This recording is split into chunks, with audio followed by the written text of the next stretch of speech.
This is just a sample of the audiobook. To get the complete audiobook, access the link posted in the first comment. It becomes necessary in this chapter to deal with the most tangled aspect of the courtship of Lincoln and Mary Todd, the broken engagement.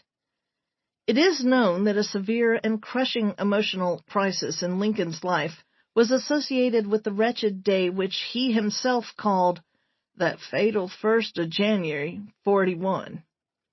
But to spell out the details of this crisis, to harmonize conflicting explanations given long after the event, and to reconstruct this bit of personal history from imperfect fragments of evidence, is a task similar to putting together a jigsaw puzzle with many of the pieces missing.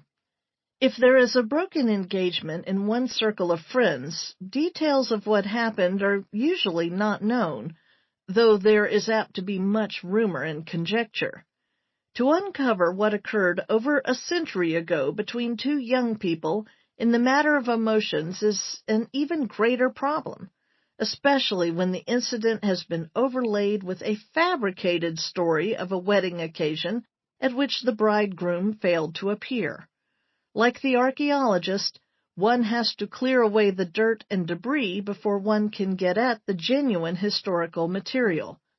The story of Lincoln as a defaulting bridegroom was the work of William H. Herndon, who became Lincoln's junior law partner in 1844, and his biographer with the publication of Herndon's Lincoln 45 years later.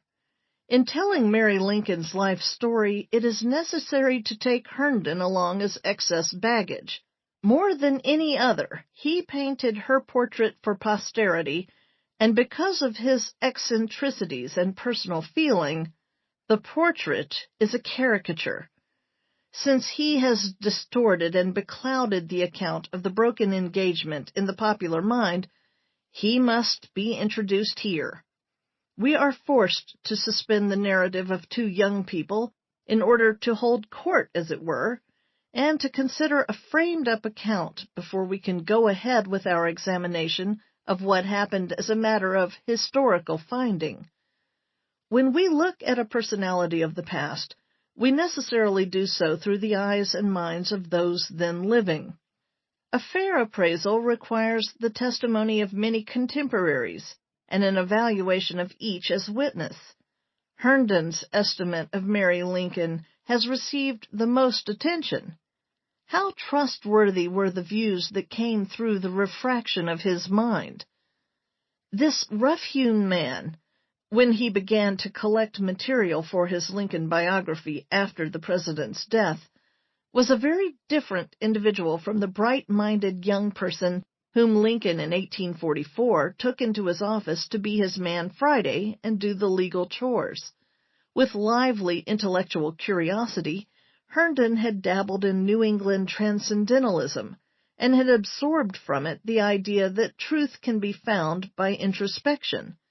That is, all men operate under the same laws of human behavior. If you wish to understand a man's actions, look into your own soul, where the same motives and laws prevail. Transcendentalism, as understood by New England's philosophers, was one thing. Herndon's untutored interpretation of it was another. The man came to believe sincerely that he was possessed of clairvoyant vision.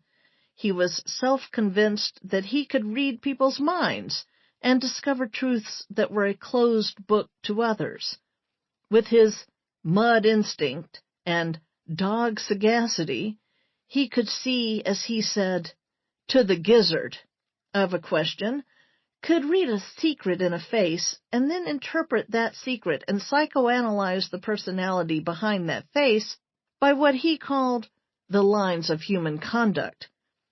The man who firmly believes he can perceive truth by his own power of intuition is apt to end by believing what he wants to believe, and Herndon wanted to believe the worst about Mrs. Lincoln.